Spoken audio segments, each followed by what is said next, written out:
রাসূল করিম সাল্লাল্লাহু আলাইহি ওয়াসাল্লাম ইরশাদ করিয়াছেন, আলাইকুম বিল বাইদা, তোমরা সাদাকে গ্রহণ করবা, পছন্দ করবা, মহব্বত করবা, সাদা পোশাক পরিধান করবা। বলেন সুবহানাল্লাহ। কেননা বাইতুল্লাহ তাআলা, আল্লাহ তাআলা খালাকাল জান্নাতা বাইদা, আল্লাহ তাআলা জান্নাত বেশকে সাদা করে তৈরি করিয়াছেন। বলেন সুবহানাল্লাহ। আল্লাহ তাআলা জান্নাতকে সাদা করিয়া তৈরি করিয়াছেন। ফালিয়ালবিসুহু আহইয়াউকুম, সুতরাং তোমরা তোমাদের মধ্যে যারা জীবিত আছো সাদাকে গ্রহণ করবা, সাদাকে পছন্দ করবা, সাদাকে মহব্বত করবা, সাদা পোশাক পরিধান করবা। বলেন সুবহানাল্লাহ।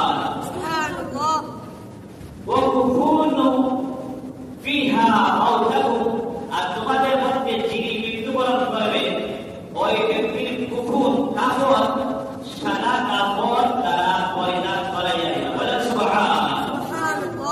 তাহলে ইবনে আব্বাস রাদিয়াল্লাহু তাআলা আনহু থেকে হাদিসের মধ্যে বলা হয়েছে, রাসূল সাল্লাল্লাহু আলাইহি ওয়াসাল্লাম বলেন, আলাইকুম বিল বাইদা, আলাইকুম বিল বাইদা, তোমরা সাদাকে পছন্দ করবা, গ্রহণ করবা, কবুল করবা। কেননা বলে বাইতুল্লাহ তাআলা খালাকাল জান্নাতা বিল বাইদা, আল্লাহ তাআলা জান্নাতকে সাদা করে তৈরি করেছেন। সুবহানাল্লাহ।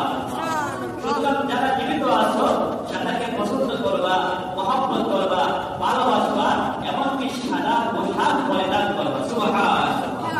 আর যারা মৃত্যুবরণ করে তাদেরকেও সাদা পোশাক পরিধান করাইয়া কাফন দিবা। সুবহানাল্লাহ। আমরা নিজের সাদা পোশাক পরিধান করি, আর যারা মৃত্যুবরণ করে তাদেরকেও সাদা কাপড় পরিধান করাইয়া কাফন দিই এবং কবরের মধ্যে দাফন করি। আল্লাহ রাব্বুল আলামিন